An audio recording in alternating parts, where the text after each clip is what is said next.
Welcome to education hub. आज हम लोग पढ़ेंगे न्यू अध्याय चालू करने जा रहे हैं, नया टॉपिक जो क्या है। तो ALP CB2 में हम लोग देखिए इंजीनियरिंग ड्राइंग तो पढ़ चुके थे। अब हम लोग पढ़ेंगे बेसिक साइंस। साइंस इसमें थोड़ा सा हटकर पूछा जाता है ALP CB2 या फिर टेक्नीशियन ग्रेड 1 में पूछे गए हैं। चलिए उससे संबंधित सबसे पहले हम लोग पढ़ेंगे क्या, तो मात्रक यूनिट एंड मेजरमेंट्स के बारे में हम लोग पढ़ेंगे। यूनिट क्या होता है, जैसे ट्वेल्थ के क्लास में हम लोग पढ़ते थे, पढ़े होंगे जो भी ट्वेल्थ में पढ़े होंगे यूनिट्स के बारे में, तो उसी से संबंधित हम लोग अभी पढ़ेंगे। चलिए तो हम लोग स्टार्ट करते हैं। मात्रकों की पद्धति, मेन जो टॉपिक है उसको हम पढ़ा रहे हैं। ठीक, मात्रकों की पद्धति। मापन के लिए मात्रकों की निम्न 4 पद्धति लंबाई, द्रव्यमान और समय के मात्रकों पर आधारित होती हैं। किसके ऊपर होती हैं, तो 4 पद्धति होती है, लंबाई, द्रव्यमान एवं समय के मात्रकों पर निर्धारित होती हैं। देखिए, इकाइयों की निम्न प्रकार की प्रणालियाँ प्रचलित हैं। ठीक, इकाई जो है उसकी क्या है, तो निम्न प्रकार की प्रणालियाँ प्रचलित है। पहला हो गया फुट पाउंड सेकंड प्रणाली। दूसरा हो गया आपको सेंटीमीटर ग्राम सेकंड प्रणाली। तीसरा तीसरा हो गया आपको मीटर किलोग्राम सेकंड प्रणाली, यानी मीटर किलोग्राम सेकंड प्रणाली MKS सिस्टम के नाम से जानते हैं। सेंटीमीटर ग्राम सेकंड को हम लोग क्या, तो CGS से जानते हैं। और FPS से हम लोग जानते हैं फुट पाउंड सेकंड प्रणाली। और एक हो गया अंतर्राष्ट्रीय प्रणाली। अब सबसे पहले हम लोग पढ़ेंगे क्या, तो फुट पाउंड सेकंड प्रणाली। FPS प्रणाली एक ब्रिटिश प्रणाली है। FPS को हम लोग ब्रिटिश प्रणाली कहते हैं, जिसमें लंबाई की इकाई फुट में होती है, मात्रा की इकाई पाउंड में और समय की इकाई को हम लोग सेकंड में जानते हैं। दूसरा आता है सेंटीमीटर ग्राम सेकंड CGS प्रणाली। CGS प्रणाली एक मीट्रिक प्रणाली है। ये कैसी प्रणाली होती है CGS, तो मीट्रिक प्रणाली, जिसमें लंबाई की इकाई को सेंटीमीटर में, मात्रा की इकाई को ग्राम में और समय की इकाई को हम लोग सेकंड में मापते हैं। मीटर किलोग्राम सेकंड प्रणाली, जिसको हम लोग क्या कहते हैं, तो MKS प्रणाली कहते हैं। MKS प्रणाली भी एक अन्य मीट्रिक प्रणाली में ही आती है। इसमें लंबाई की इकाई जो होती है मीटर में, मात्रा की इकाई को किलोग्राम में और समय की इकाई को सेकंड में मापते हैं हम लोग। अब आते हैं अंतर्राष्ट्रीय प्रणाली। MKS व CGS प्रणाली की भांति SI प्रणाली भी एक मीट्रिक प्रणाली होती है। ये भी क्या होते हैं, अंतर्राष्ट्रीय प्रणाली भी एक मीट्रिक प्रणाली होती है। 20 मई 2019 में SI के आधार मात्रक को निम्न रूप में परिभाषित किया गया था। 20 मई 2019 में क्या हुआ, तो SI के को आधार मात्रक जो भी थे उसको निम्नलिखित, यानी जैसे मीटर हो गया, metre, kilogram, second, ampere, kelvin, ये सभी हो गया। तो देखिए मीटर जो है इसको कैसे परिभाषित किया गया मीटर के बारे में। MKS इसको निर्वात में प्रकाश की गति के निश्चित संख्यात्मक मान 299792458 मीटर पर सेकंड एवं CGM आवृत्ति को आधार मानकर परिभाषित किया गया है। इसका संख्यात्मक मान क्या रखा गया है मीटर का, तो 299792458 मीटर प्रति सेकंड एवं CGM आवृत्ति को आधार मानकर इसको परिभाषित किया गया। 1 मीटर 1 सेकंड में 1/299792458 की अवधि के समय अंतराल के दौरान निर्वात में प्रकाश द्वारा तय की गई पथ की लंबाई को ही 1 मीटर कहते हैं। किलोग्राम, प्लैंक स्थिरांक 6.62607040 इंटू 10 पे पावर -34 kg मीटर स्क्वायर पर सेकंड को आधार मानकर इसे परिभाषित किया गया है। किलोग्राम अंतर्राष्ट्रीय प्रोटोटाइप के द्रव्यमान के बराबर होता है। किलोग्राम अंतर्राष्ट्रीय प्रोटोटाइप के द्रव्यमान के बराबर होता है। सेकंड, CGM 133 परमाणु यानी CS 133 के 9192631770 डोलनों में लगा समय 1 सेकंड के बराबर होता है। 9192631770 डोलनों में लगे समय को 1 सेकंड कहते हैं CGM परमाणु के। एम्पियर, यदि अनंत लंबाई नगण्य गोलाकार क्रॉस सेक्शन के 2 समांतर कंडक्टरों को निर्वात में निर्वात में 1 मीटर की दूरी पर बनाए रखा जाता है तो इनके बीच 2 इंटू 10⁻⁻7 न्यूटन का बल लगता है। तो चालक तार से प्रवाहित धारा क्या होती है? तो 1 एम्पियर कहा जाती है। जब कितना हो तो चालकों के बीच 2 इंटू 10⁻⁷ न्यूटन का बल लगे। अब आते हैं केल्विन। जल के त्रिक बिंदु के थर्मोडायनेमिक्स अंश को 1/273.16 को 1 केल्विन कहा जाता है। अब आते हैं मोल पर। मोल पदार्थ की एक ढेर है जिसमें 0.012 किलोग्राम कार्बन 12 लगभग 6.02 टू 10⁻23 परमाणुओं के समान द्रव्यमान होता है। किसका? तो 0.012 किलोग्राम कार्बन का। कैंडेला यह एक वर्णीय उत्सर्जित प्रकाश की तीव्रता है जिसकी आवृत्ति 540 × 10⁻12 हर्ट्ज से है, जो उस दिशा में 1/683 वाट प्रति स्टेडियन से उत्सर्जित हुआ है। इसको कैंडेला कहते हैं। कितना? तो 540 आवृत्ति 540 × 10⁻12 हर्ट्ज की आवृत्ति जो है उस दिशा में 1/683 वाट प्रति स्टेरेडियन से उत्सर्जित होगा, उसको हम लोग कैंडेला कहते हैं। लंबाई की मापक। सटीक से लंबाई मापने के लिए विभिन्न उपकरणों का उपयोग किया जाता है जैसे मीटर स्केल, वर्नियर कैलिपर आदि। अल्पमात्रक गणना क्या होती है? List count.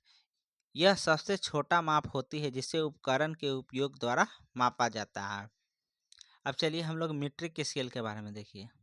यह मिलीमीटर में आंशिक होती है। क्या होती है? तो आंशिक होती है, अर्थात इसका अल्पात्मक माप कहेगा तो 1 mm या 0.1 सेंटीमीटर होता है। 0.1 सेंटीमीटर या फिर 1 mm इसका अल्पात्मक माप होता है। किसका? तो मीट्रिक स्केल का। किसी वस्तु की लंबाई को स्केल से मापते समय वस्तु के सिरों के ऊपर आँखों को लंबवत रखकर अवलोकन करना चाहिए। इससे लंबन त्रुटि से बच जाता है। इसके द्वारा छड़ एवं गोलों का व्यास मापा जाता है। लंबन छड़ और गोलों का व्यास मापा जाता है इसके द्वारा। ठीक। लंबन त्रुटि वह त्रुटि जो वस्तु की स्पष्ट स्थिति में देखने के कोण के कारण उत्पन्न हो जाती है। देखने के कोण के कारण हमसे क्या उत्पन्न हो जाती है, उसको हम लोग क्या कहते हैं? लंबन त्रुटि कहते हैं। अब आते हैं वर्नियर कैलिपर। यह एक उपकरण है जो 2 स्केल का संयोजन होता है जिसमें मुख्य स्केल और वर्नियर स्केल होते हैं जो एक दूसरे पर फिसलते हैं। जिसमें उपकरण का अल्पात्मक मुख्य पैमाने के न्यूनतम से कम होता है। क्या होता है?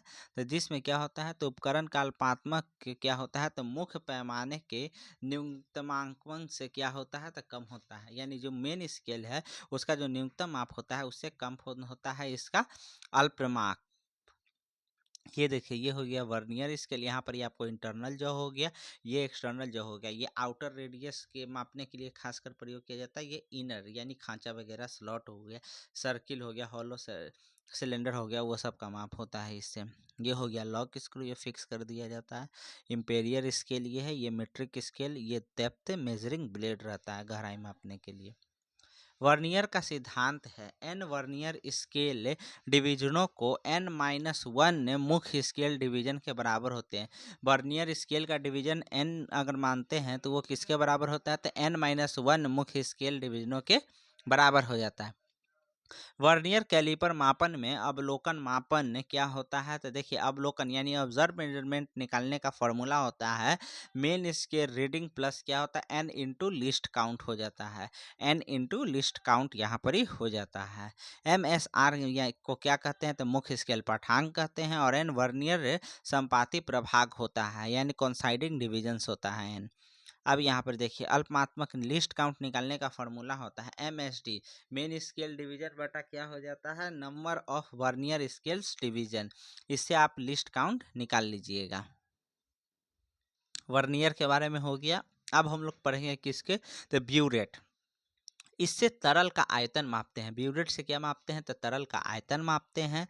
देखिए, ब्यूरेट बना हुआ है, ये है वॉल्यूम मार्किंग हो गया है। नीचे में ये आपको स्टॉप कॉक लगा रहता है और ये टिप होता है, ये टिप अंदर जाता है और इससे हम लोग क्या था? तरल का आयतन मापते हैं। देखिए पिपेट्स भी जो रहता है यह एक प्रयोगशाला उपकरण है जिसका उपयोग मिलीमीटर या माइक्रोमीटर में द्रव का आयतन मापने के लिए। इससे भी हम लोग क्या करते हैं तो तरल का ही आयतन मापते हैं, लेकिन किस में, मिलीमीटर या माइक्रोमीटर में आयतन को मापा जाता है इसका। अब आते हैं सामान्य तुला यानी कॉमन बैलेंस क्या होता है। इसका प्रयोग द्रव्यमान मापने में किया जाता है। यह समांतर बलों के संयोजन के नियम पर कार्य करता है। किसके ऊपर, तो समांतर बलों के संयोजन के नियम पे कार्य करता है। द्रव्यमान मापने में इसका प्रयोग किया जाता है सामान्य तुला का। कुछ प्रमुख तुला और उसके उपयोग देखिए। स्प्रिंग तुला किसी वस्तु का वजन मापते हैं स्प्रिंग तुला से। कंप्रेशन स्प्रिंग तुला तो किसी वस्तु का वजन इससे भी मापते हैं कंप्रेशन से। पोस्ट तुला कहेगा डाकघरों में पोस्टल का वजन मापते हैं हम लोग पोस्ट तुला से। एकल पेन ने विश्लेषणात्मक तुला कहेगा तो 0.1 mg के प्रयोगशाला पदार्थ का वजन मापते हैं। एकल पेन विश्लेषणात्मक तुला से किसका मापते थे, 0.1 mg के प्रयोगशाला पदार्थों का वजन मापा जाता है। ट्रिपल बीम तुला कहेगा तो हार्डवेयर के दुकानों में वस्तु का वजन मापने के लिए ट्रिपल बीम तुला का प्रयोग करते हैं। अब आते हैं कुछ एसआई प्रणालियों की मूल इकाइयों के बारे में। देखिए एसआई प्रणालियों की कुछ मूल इकाइयाँ होती हैं, जैसे लेंथ का मीटर हो गया। एसआई इकाई कहेगा तो मास का किलोग्राम, टाइम का सेकंड, अमाउंट ऑफ सब्सटेंस का मोल, करंट का एम्पियर, टेम्परेचर का केल्विन और इंटेंसिटी ऑफ लाइट का कैंडेला होता है। लेंथ का प्रतीक क्या, एम होता है। मास का प्रतीक के, टाइम का एस, अमाउंट ऑफ सब्सटेंस मोल और करेंट का एम्पियर ए से डिनोट करते हैं। टेम्परेचर केल्विन के से डिनोट करते हैं और इंटेंसिटी ऑफ लाइट को कैंडेला यानी सीडी से हम लोग डिनोट करते हैं। अब देखिए यहाँ पर एसआई प्रणालियों की व्युत्पन्न मात्रा, जैसे एरिया हो गया तो एरिया का क्या होता है, तो ये आपको होता है स्क्वायर मीटर हो जाता है। वॉल्यूम कहेगा तो क्यूबिक मीटर, वॉल्यूम का क्या होता है तो ये आपको क्यूबिक मीटर हो जाता है। डेंसिटी का तो किलोग्राम पर क्यूबिक यानी केजी पर मीटर क्यूब हो जाता है। स्पीड का तो मीटर पर सेकेंड m/s हो जाता है। वेलोसिटी का मीटर पर सेकेंड ms होता है, या लीनियर वेलोसिटी वो भी वही हो जाएगा मीटर पर सेकेंड। एक्सेलरेशन मीटर पर सेकेंड स्क्वायर, रिटार्डेशन मीटर पर सेकेंड स्क्वायर। एंगुलर वेलोसिटी तो रेडियन, एंगुलर वेलोसिटी कहा जाए तो क्या हो जाएगा, तो एंगुलर वेलोसिटी का क्या हो जाएगा तो रेडियन पर सेकेंड। मास का कहेगा तो क्या हो जाएगा, तो मास का हो गया kilogram. Weight newton, force newton, power watt, या फिर इसको ये हो गया आपका साइन यहाँ पर वाट का डब्लू से, और यहाँ पर हो गया जूल पर सेकेंड को ही वाट कहते हैं। प्रेशर ऑफ और स्ट्रेस का कहेगा तो न्यूटन पर स्क्वायर मीटर हो जाता है। एनर्जी ऑफ वर्क कहेगा तो जूल हो जाता है, न्यूटन मीटर भी कहते हैं इसको। Heat joule, torque newton metre. Temperature का ऐसा ही मात्रा क्या हो जाएगा, केल्विन। स्पेसिफिक हीट का तो जूल पर किलोग्राम पर केल्विन हो जाता है, जूल पर किलोग्राम पर केल्विन। फ्रीक्वेंसी का हर्ट्स। मोमेंट्स ऑफ इनर्शिया का तो किलोग्राम मीटर स्क्वायर होता है, किलोग्राम मीटर स्क्वायर होता है। Moment of inertia kilogram metre square. Momentum का तो किलोग्राम मीटर पर second, kilogram metre KG metre पर सेकेंड हो जाता है। मोमेंट ऑफ फोर्स का तो newton metre. Angle radian. Specific volume cubic metre पर kilogram, specific volume cubic metre पर किलोग्राम। स्पेसिफिक वेट कहेगा तो ये आपको होगा न्यूटन पर cubic metre. Specific resistance ohm metre. Dynamic viscosity तब पास्कल सेकेंड। सरफेस टेंशन तो न्यूटन पर मीटर। एंट्रोपी तो जूल पर केल्विन को एंट्रोपी कहते हैं। इलेक्ट्रिक करंट का तो एम्पियर। इलेक्ट्रिक वोल्ट का volt. Electric resistance ohm. Electric conductance siemens. Light intensity candela. Specific gravity इसका कोई यूनिट नहीं होता है। फ्यूल कंजम्पशन का अगर पूछा जाए तो फ्यूल कंजम्पशन के बारे में पूछा जाए, ये सब देखिए नीचे। फ्यूल कंजम्पशन तो मीटर पर क्यूबिक मीटर होता है, मीटर पर क्यूबिक मीटर होता है फ्यूल। अब देखिए इससे संबंधित कुछ देखते हैं, जैसे भार का एसआई मात्रक क्या होता है। तो भार का अगर एसआई मात्रक कहा जाए तो ये आपको सभी हो जाएंगे। देखिए न्यूटन भी होता है, केजी वाट टाइम दिया हुआ है, फिर क्या केजी मीटर पर सेकेंड स्क्वायर ये भी होता है। विद्युत चालकता का एसआई मात्रक क्या होता है? तो विद्युत चालकता का एसआई मात्रक पूछा जाए तो ये आपको चालकता पूछ रहा है तो प्रति ओम हो जाता है। ठीक। विद्युत घनत्व का एसआई मात्रक क्या होता है? तो विद्युत घनत्व की बात किया जाए तो एसआई मात्रक होता है एम्पियर पर मीटर स्क्वायर। विद्युत घनत्व एम्पियर पर मीटर स्क्वायर। प्रतिबल का एसआई मात्रक क्या होता है? तो प्रतिबल का एसआई मात्रक होता है न्यूटन प्रति मीटर स्क्वायर। आवृत्ति का एसआई मात्रक क्या होता है? तो आवृत्ति का एसआई मात्रक हो जाता है आपको प्रति सेकंड या हर्ट्स, दोनों होता है, ए और बी यहाँ पर दोनों हो जाएंगे। अब आते हैं नीचे हम लोग लंबाई की इकाइयों के बारे में हम लोग पढ़ते हैं। किसके बारे में? लंबाई की इकाइयों के बारे में पढ़ते हैं। लंबाई की छोटी से छोटी इकाइयों को माइक्रोन कहते हैं। यह 1 मिलीमीटर के हजारवें भाग के बराबर होता है। 1 मिलीमीटर के हजारवें भाग के बराबर। इस आधार पर लंबाई की इकाई के गुणांक नीचे दी गई तालिका में दिए गए हैं। किसके दिए गए हैं? तो नीचे तालिका में बनाया गया है। ठीक। क्या होता है? तो छोटी से छोटी इकाई को माइक्रोन कहते हैं। सबसे छोटी इकाई को माइक्रोन। चलिए माइक्रोन देखते हैं। एक माइक्रोन होता है 0.001 मिमी के बराबर होता है। मिलीमीटर के बराबर कितना मिलीमीटर होता है? एक माइक्रोन 0.001 मिलीमीटर होता है। देखिए यही सब क्वेश्चंस जो है रेलवे में पूछे जाते हैं, जहाँ पर हम लोग को निकालने में बहुत टाइम लग जाते हैं। तो अगर जो भी चैनल पे नए हैं वो लाइक सब्सक्राइब करें और इसी प्रकार से हमारा वीडियो देखते रहें। ज़्यादा से ज़्यादा लाइक शेयर करें और सब्सक्राइब करें कि और ज़्यादा और अच्छा वीडियो इससे रिलेटेड हम बना सकें। चलिए सेंटीमीटर सेकंड कहेगा तो 1 सेंटीमीटर सेकंड होता है 10 के बराबर। मिलीमीटर ऊपर छूट गया था। 1 मिलीमीटर होता है 1000 माइक्रोन के बराबर। 1 मिलीमीटर 1000 माइक्रोन। 1 माइक्रोन बराबर 0.00 मिलीमीटर के बराबर। 1 सेंटीमीटर 10 मिलीमीटर होता है। 1 डेसीमीटर कहा जाए 1 DM बराबर तो 10 सेंटीमीटर। 1 मीटर कितना होता है? तो 10 DM या फिर 100 सेंटीमीटर के बराबर होता है। 10 DM या 100 सेंटीमीटर बराबर। 1 किलोमीटर होता है तो 1000 मीटर के बराबर। अब मात्रक की इकाई, मात्रक की छोटी से छोटी इकाई को हम लोग मिलीग्राम कहते हैं। यह 1 ग्राम के हजारवें भाग के बराबर होता है। सब मात्रक की छोटी से छोटी इकाई को हम लोग मिलीग्राम कहते हैं, यानी मास के। छोटी से छोटी इकाई को मिलीग्राम। नीचे इसका तालिका दिया गया है। 1 ग्राम होता है 1000 मिलीग्राम। 1 किलोग्राम होता है 1000 ग्राम। और मीट्रिक टन कहा जाए तो 1 टन बराबर होता है 1000 किलोग्राम के।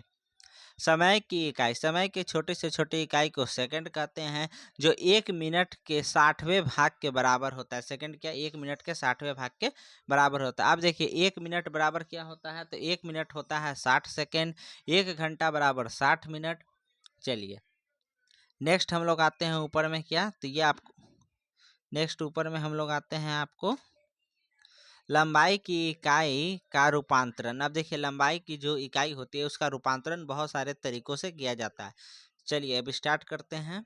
ये सब याद करने वाली चीज़ें हैं। देखिए स्क्रीनशॉट ले लीजिएगा इसका और याद कीजिएगा। ठीक। 1 मिलीमीटर होता है 0.03937 इंच। 1 मिलीमीटर बराबर 0.03937 इंच।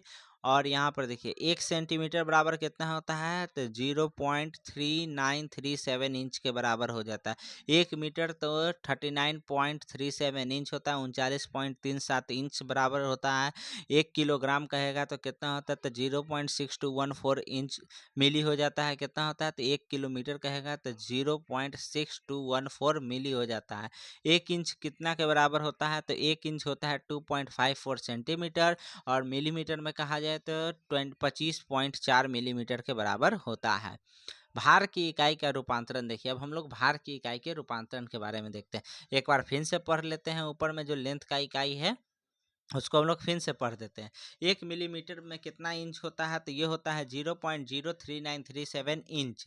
1 सेंटीमीटर कहेगा तो ये होता है 0.3937 इंच हो जाता है। देखिए मिलीमीटर में क्या था? तो 10 सेंटीमीटर। 1 मिलीमीटर में कितना सेंटीमीटर? देखिए 1 सेंटीमीटर में कितना मिलीमीटर होता है? तो 10 होता है। तो यहाँ पर क्या हुआ? तो 10 से इसमें गुना कर दिया गया, जिसका 1 सेंटीमीटर बराबर होता है 0.3937 इंच। 1 मीटर बराबर 39.37 इंच। 1 किलोमीटर होता है 0.6214 मील। और 1 इंच में होता है 2.54 सेंटीमीटर, या फिर मिलीमीटर कहेगा तो 25.4 मिलीमीटर। अब हम लोग भार के बारे में जानते हैं, तो देखिए 1 किलोग्राम कितना ग्रेन होता है, तो 15.432 ग्रेन के बराबर होता है 1 किलोग्राम। 1 ग्राम कितना, तो 15.432 होता है। 1 ग्राम कितना, तो 15.432 ग्रेन होता है। 1 किलोग्राम कहेगा तो 2.204 पाउंड, 2.204 पाउंड होता है। 1 टन कहा जाएगा तो 2240 पाउंड होता है। 1 टन में 2240 पाउंड। 1 किलोग्राम में कितना पाउंड, तो 2.204 पाउंड। और 1 टन 1000 किलोग्राम के होता है, तो 1000 से गुना कर दिया गया है 2.204 में, तो ये 2240 पाउंड हो गए। 1 गैलन कहेगा 10 पाउंड, और 10 पाउंड बराबर कितना होता है, तो 4.543 लीटर। 4.543 litre, 4.543 litre. 1 ग्रेन बराबर कितना ग्राम होता है, तो 1 ग्रेन में 0.0648 ग्राम होता है। 1 ग्रेन में कितना ग्राम होता है, तो ये होता है 0.0648 ग्राम होता है। 1 पाउंड अगर कहा जाए तो कितना होता है, तो 1 पाउंड कितना किलोग्राम के होता है, तो ये होता है 0.4536 किलोग्राम के बराबर 1 पाउंड होता है। 1 टन कहा जाए कितना होता है, तो 1016 किलोग्राम। ठीक, 1016 किलोग्राम को 1 टन कहा गया है। यहाँ पर कुछ गलत हो गया, मिस्टेक, 1000 होगा यहाँ पर, मीट्रिक टन, सॉरी। 1 टन को तो 1016 किलोग्राम, 1 टन कहा जाएगा तो 1.02 मीट्रिक टन होता है। 1.02 मीट्रिक टन को 1 टन कहते हैं। और वहीं अगर आपको कहा जाए 1 लीटर, तो 1000 क्यूब पानी होता है, या फिर 1000 सेंटीमीटर क्यूब पानी को हम लोग 1 लीटर कहते हैं। अब हम लोग पढ़ते हैं क्षेत्रफल की इकाई।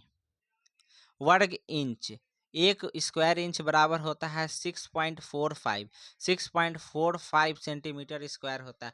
1 वर्ग इंच में कितना सेंटीमीटर स्क्वायर होता है, तो 6.45 सेंटीमीटर स्क्वायर। 1 वर्ग फुट कितना मीटर स्क्वायर के होता है, तो 1 वर्ग फुट कहेगा स्क्वायर फीट बराबर हो जाता है, ये आपको होता है 0.093 मीटर स्क्वायर होता है। 1 गज होता है, तो ये आपको 0.84 मीटर स्क्वायर होता है। 1 सेंटीमीटर कहेगा तो 1 सेंटीमीटर कितना इंच में होगा, तो ये होता है 0.155 इंच के बराबर होता है। नेक्स्ट आता है हम लोग का क्या, तो हम लोग अब पढ़ेंगे आयतन की इकाई और उसके गुणांक के बारे में। घन, 1 घन कितना होता है, तो 1000 डीएम मीटर स्क्वायर होता है। डीएम इस मीटर स्क्वायर, ठीक, क्या होता है, तो 1000 डीएम मीटर स्क्वायर के बराबर क्या होता है, तो ये आपको होता है 1 मीटर क्यूब। वहीं अगर लीटर कहा जाएगा तो 1 डीएम क्यूब के बराबर 1 लीटर, और 1000 सेंटी क्यूब के बराबर होता है। घन इंच कहा जाएगा तो 1 क्यूबिक इंच कितना होता है, तो ये होता है 16.387 सेंटीमीटर क्यूब होता है। 1 घन फुट कहा जाएगा तो कितना होता है, तो ये आपको 1 घन फुट अगर कहा जाएगा, देखिए 1 घन इंच कहा जाएगा तो 16.387 सेंटीमीटर क्यूब होता है। और 1 घन फुट कहा जाएगा तो कितना हो जाता है, तो ये होता है 28,317 सेंटीमीटर क्यूब। 28,317 सेंटीमीटर क्यूब होता है 1 घन फुट। 1 गैलन की जब बात किया जाएगा तो कितना होगा, तो 1 गैलन होता है 3.785 लीटर। 1 गैलन बराबर 3.785 लीटर के बराबर होता है। अब आते हैं मात्रक का मापन, ग्राम। ग्राम, 1 ग्राम बराबर होता है 1000 mg होता है। किलोग्राम, तो 1 किलोग्राम 1000 kg होता है। मीट्रिक टन, 1 मीट्रिक टन होता है तो 1000 kg होता है। ऑंस कहेगा 1 औंस होता है 28.35 ग्राम, 28.35 ग्राम होता है। वहीं अगर कहा जाए 1 पाउंड होता है, इस जिसको IBS में कहते हैं, तो 0.454 kg हो जाता है, 0.454 kg। 1 किलोग्राम में कितना होता है, तो ये होता है 2.205। 2.205 क्या होता है, तो पाउंड होता है। 2.205 पाउंड हो जाता है कितना, तो 1 kg में। अब आते हैं यहाँ पर, लास्ट है हम लोग का, उसके बाद नेक्स्ट हम लोग कल पढ़ेंगे, नेक्स्ट क्लास। मीट्रिक मात्रकों के अपवर्तनांक और अपर्याप्त। यहाँ पर देखिए डेका, डेका का क्या हो जाता है, तो DA 10 के पावर 1। हेक्टो को क्या कहते हैं, S से डिनोट करते हैं 10 के पावर 2। चलिए आज के लिए बस इतना ही। बाकी हम लोग क्या है तो नेक्स्ट क्लास कर पढ़ेंगे, क्योंकि बहुत बड़ा चैप्टर है, तो 2 क्लासेज में इसको हम लोग कंप्लीट करेंगे। कल हम लोग क्या पढ़ेंगे तो डायमेंशन सबके बारे में पढ़ लेंगे। डायमेंशन किसका क्या होता है क्या नहीं है उसके बारे में पढ़ लेंगे, और उससे संबंधित कुछ प्रश्नों के बारे में भी हम लोग पढ़ेंगे। चलिए आज के लिए बस इतना ही। Thank you. अगर वीडियो अच्छा लगा हो तो लाइक सब्सक्राइब शेयर करें, और इसी तरह से शेयर करते रहें। थैंक यू, और बेल आइकन प्रेस कर दें।